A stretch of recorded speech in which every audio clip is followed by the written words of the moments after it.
My mom called me, him, over hot chocolate, then a lawyer slid an envelope across the table. Hi, I'm Ryan. I was 11 years old when my life blew up, and it started with one sentence and a chipped blue mug. We said we'd keep him, for now. But if this keeps getting harder, I'm done. She said it like I wasn't there. I was sitting 2 feet away, legs swinging because they didn't reach the cafe floor, both hands wrapped around hot chocolate that had already gone lukewarm. I was supposed to be drawing dinosaurs on a napkin. That's what my mom thought I was doing. I wasn't. I heard everything. She didn't say my name. She didn't say my son. She said him. Like I was a broken appliance she'd been forced to keep and was finally ready to return. Across from us sat a man I didn't recognize. Clean jacket. Expensive watch. The kind of calm adults have when they already know how something ends. He slid a thick envelope across the table. It made a soft, heavy sound when it hit the wood. Temporary guardianship, he said. Financial access. Conditions. That calm voice adults use when your entire life is being rearranged without your input. I remember staring at the envelope and thinking it looked heavier than my backpack. Like it carried more importance than I did. My mom gave a tight smile that didn't reach her eyes. I just need options, she said. Options. That afternoon she told me we were going to visit my grandparents. For a couple of weeks. She said it with the same voice she used when she claimed broccoli. Wasn't that bad. 3 days later, I didn't live with her anymore. To everyone else, I disappeared. Teachers whispered. Flyers went up. Kids at school said things like, "That's the boy whose mom lost him," even though she hadn't lost anything. People shook their heads and said, "Poor Ryan," without knowing who they were actually feeling sorry for. Because I wasn't missing. I was moved. 7 years later, another envelope appeared, this time on my mother's doorstep. Plain brown. No apology. No explanation. Just her name written in handwriting she hadn't seen since she decided I was negotiable. Inside was that same chipped blue mug. A photo from the day my life became a discussion. A copy of my father's will. And a small black flash drive that would quietly, efficiently destroy the story she'd spent years telling. When she opened that box, the house didn't scream. It panicked. And if you want to know how an 11-year-old kid who was treated like a clause in a contract grew up to rewrite the entire agreement, stay with me. Because the day she dropped me off at my grandparents' house felt less like goodbye, and more like being returned with a receipt. I was 11 years old when my mom packed my suitcase like she was rushing to catch a flight she didn't want to miss. No questions. No. What do you want to bring? No hesitation. She folded clothes I barely wore. School stuff. 2 hoodies. Socks rolled tight like they were being prepared for storage. She skipped my sketchbook. Forgot my favorite sweatshirt. But that thick envelope from the cafe? That went right on top, perfectly centered, like it mattered more than anything else in the bag. In the car, she talked too much. Adults always do that when they're lying. This is for your own good. You need more structure. We all talked about this. This isn't permanent. Every sentence sounded rehearsed, like she'd practiced them in the mirror and decided not to look guilty while saying them. We pulled up to my grandparents' house just before dinner. They were already outside, waiting. My grandmother rushed forward, wiping her hands on her jeans like she'd been caught doing something wrong. My grandfather stayed on the porch, arms crossed, jaw tight. Their eyes flicked from me to my mom. And that's when it hit me. I wasn't a kid being dropped off. I was a delivery. Inside, there were hugs and smiles that felt slightly off, like shoes borrowed from someone else. The air buzzed with tension adults think kids can't feel. I was told to take my suitcase upstairs and get settled. I pretended to unpack. Really, I pressed my ear against the door. Voices drifted up from the small office below. You can't just leave him here, my grandfather snapped. He's a child, not a project. My mom's voice dropped low, controlled. We agreed he could stay. That was the deal. I held everything together after his father died. I deserve some control. Then came the sentence that finished what the cafe started. If this keeps being so hard, I'm done. You can take him. Sign whatever you need. Whatever you need. Like I was paperwork. Like my life fit neatly into a folder. I crept to the top of the stairs, heart pounding so loud I was sure they'd hear it. The office door was open just enough. The envelope from the cafe lay on the desk, sliced open. Pages spread out like expensive playing cards. My name was printed at the top of the first page. Bold. Official. A trust. Numbers with more zeros than I'd ever seen. Conditions. Signatures. My father's name. The words for the benefit of my son, Ryan. My dad, the man who was only ever a framed photo and a sad story about a car accident in our house. My grandfather jabbed a finger at the paper. He set this up for Ryan. Not for kitchen remodels and weekend retreats. My mom's voice hardened. Those things kept a roof over his head. You think raising him alone was free? My grandmother spoke softly, which somehow made it worse. That's not what he wanted. You know that. I backed away before they could catch me listening and locked myself in the guest room. I stared at my reflection in the mirror. Same eyes as my dad's photo. Same crooked smile. I tried to understand how it felt to realize you weren't being raised, you were being managed. That night, after the house went quiet, I slipped out of bed. The office door was cracked open. The envelope was gone, but one page had slid under a paperweight. I pulled it free with shaking hands. My dad's will. Even at 11, I understood the line that mattered. All remaining funds are to be used solely for the benefit of my son. Solely. Not shared. Not borrowed. Not justified away. I slept with that page folded under my pillow, staring at the ceiling, realizing something that would take years to fully sink in. There's a difference between being loved and being tolerated because the money came with you. 2 days later, I stopped being a kid with an address. It was a gray morning that smelled like burnt toast and stale coffee. My mom had already gone back to the city. My grandparents were trying, really trying, to act normal. My grandmother kept asking if I wanted eggs.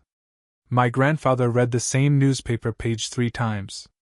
No one knew what to say. And I knew I couldn't stay. Not after hearing myself traded like a bad investment. I left a note on the kitchen counter. It said only, "I'm sorry." Kids like me always apologize first, even when no one asks them to. I stuffed a backpack with whatever I could carry without thinking too hard. The folded page from my dad's will. A photo of him holding me on his shoulders. A cheap metal keychain he'd given me that said champion, even though I'd never won anything. I took $52 from the emergency jar by the stove. I counted it twice, then once more, because stealing still felt wrong even when survival didn't. The bus station was 3 neighborhoods away. I walked the whole way. My feet hurt. My lungs burned. Every step away from the house felt dangerous, but turning back felt worse. I sat on a cracked plastic bench under a flickering light, clutching my backpack like it was the only proof I existed. Buses came and went. None of them were going anywhere I recognized. That's when a police officer crouched in front of me. He was wearing a jacket 2 sizes too big and had kind eyes that made things harder, not easier. "Hey," he said gently. "You look lost. What's your name?" For a second, I almost said him. Just to see what it felt like. Instead, I said, "Ryan." At the station, they gave me hot chocolate that tasted like cardboard and asked the same questions over and over. "Where's your mother? Why did you leave? Did someone hurt you?" I said, "My dad is dead." I said, "My mom agreed to let me stay somewhere else." I said, "Everyone thinks I should be grateful." That last sentence shut the room up. A woman in a gray suit walked in, followed by a man carrying a worn leather briefcase. His hair was messy, like he'd been running his hands through it all day. "Ryan?" he asked. "Yes. I'm Michael," he said. I was your father's lawyer. The officer frowned. We've already notified the child's mother. Michael's jaw tightened just slightly. And I've already notified the court. There's an existing guardianship agreement and a trust attached to this child. Has anyone reviewed it? Half an hour later they had. I didn't understand all the words they used: misrepresentation, misuse of funds, contested custody, but I understood this. My dad had tried to protect me with paper. My mom had treated that paper like leverage. Michael leaned forward, elbows on his knees. You don't have to go back with her tonight. Every muscle in my body locked up. But she's my mom. He didn't argue. He just said, and your father had parents too. They'd been asking about you for years. My throat burned. She said they didn't want me. Michael's voice was calm but heavy. She said a lot of things that aren't matching the records. That was the moment everything tipped. Not because someone rescued me, but because, for the first time, someone checked the paperwork instead of the story. The next few months blurred together like a movie I wasn't allowed to pause. Courtrooms that smelled like dust and coffee. Long car rides where no one knew whether to talk or stay quiet. Adults using phrases like best interest of the child while never actually asking the child anything. My mom cried a lot in public. She wore soft sweaters and spoke in a shaky voice about grief, about being a single parent, about a son who was too sensitive, and ran away at the first sign of rules. Judges nodded. People always nod when a parent cries the right way. Behind closed doors, the paperwork told a different story. Bank statements showing money from my trust sliding into personal accounts. Emails where my dad begged for more time with me. Records proving he wasn't reckless the night he died, just tired and desperate and trying to fix a marriage that was already broken. No one ever asked me how it felt to hear your existence discussed like a burden with a budget. In the end, a judge signed a new order. I was to live with my father's parents in another state, while investigations continued. Officially, I was placed with relatives. Unofficially, I vanished. In the courthouse hallway, my mom leaned down close enough that I could smell her perfume. Her mascara had streaked, but her voice was sharp. You're ruining my life, she whispered. After everything I did for you. I didn't answer. I watched her walk away, heels clicking like a countdown, and realized something important. I wasn't the one leaving anymore. She was. Life with my dad's parents felt unreal at first. Their house smelled like coffee and old books. My grandmother cried openly at movies. My grandfather swore at football games and laughed at his own jokes. They taped my drawings to the fridge like they were priceless. No one ever said, "We agreed to keep him." They said, "We're glad you're here." At night, I waited for the catch. The envelope. The whispering. The moment they'd decide I was too much. It never came. There was therapy instead. Long talks about my dad that didn't end in silence. Michael visited sometimes with updates, his briefcase getting thicker every time. By the time I turned 17, the file with my name on it could knock someone out if you dropped it. On my birthday, Michael handed me a folder. "These are yours," he said. "All of them." I spent that night on my bedroom floor, papers spread around me like evidence from a crime scene. That's when I learned the full truth about my father's death. And about the story my mother had been selling to the world. I was 17 years old when anger stopped being loud and started being precise. At 10, anger felt like fire, hot, messy, impossible to control. At 17, it felt cold. Organized. Patient. I learned the truth in pieces that night on my bedroom floor. The police report said my dad hadn't been drunk.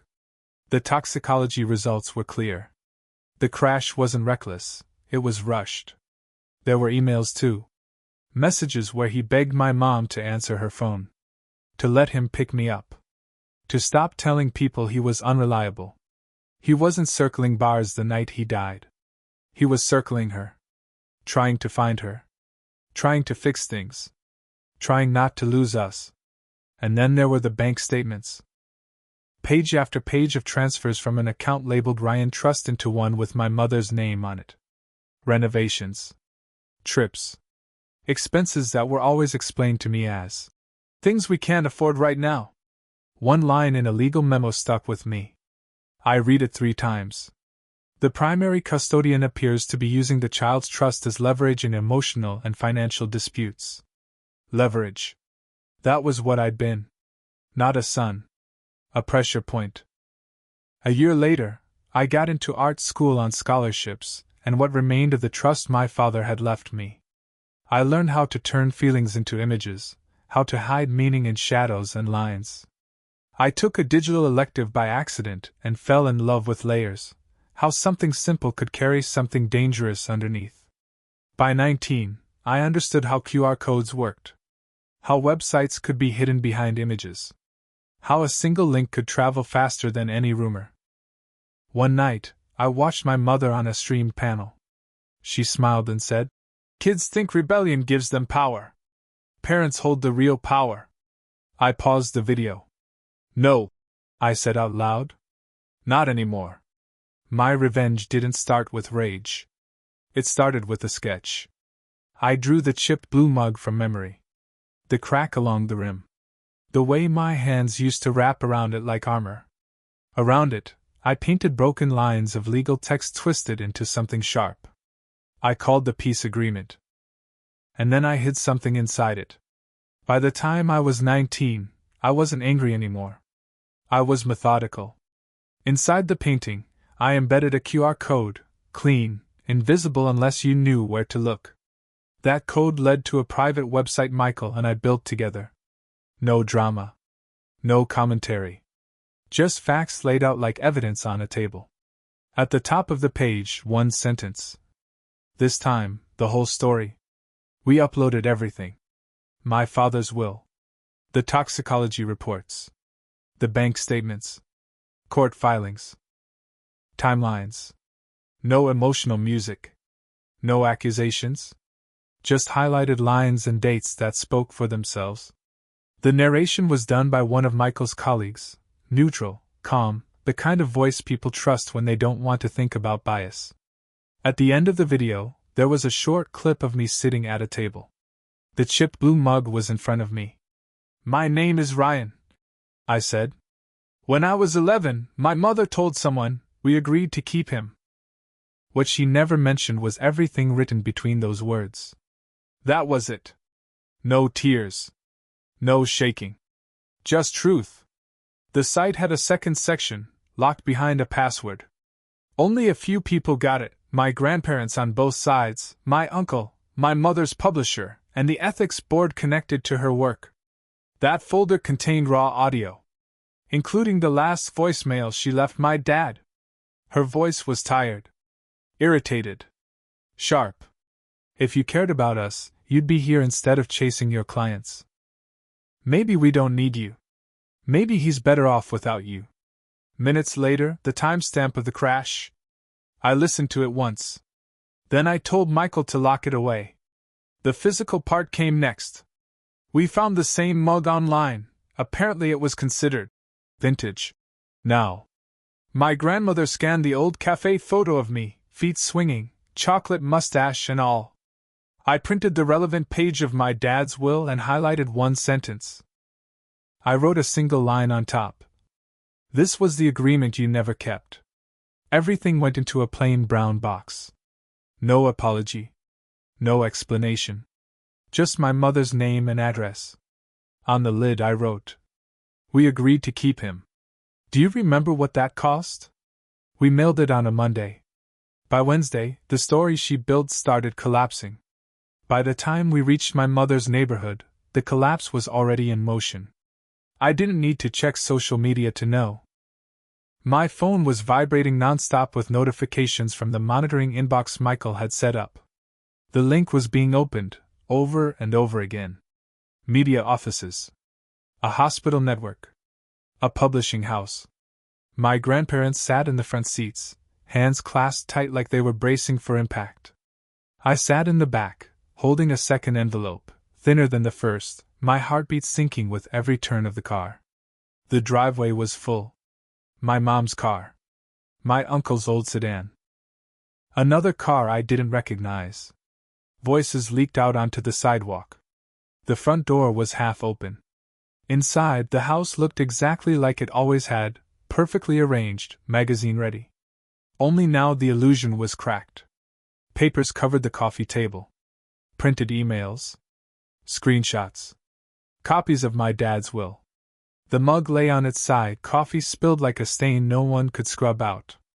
My mother stood in the middle of the room, phone pressed to her ear. "It's taken out of context," she was saying. "I don't know how they got those files." "Yes, I'll issue a statement." She turned. For 1 second, her face went completely blank. Not shock. Not anger. Recognition. "Ryan?" she whispered. "Hi," I said. She hung up without saying goodbye. "You're alive," she said like it was news. "I always was," I replied. "You just preferred the version where I wasn't." The room went quiet. Michael stepped forward, holding a folder. "The records are legitimate. You signed the releases years ago." My uncle rubbed his face. "They know about the trust," he muttered.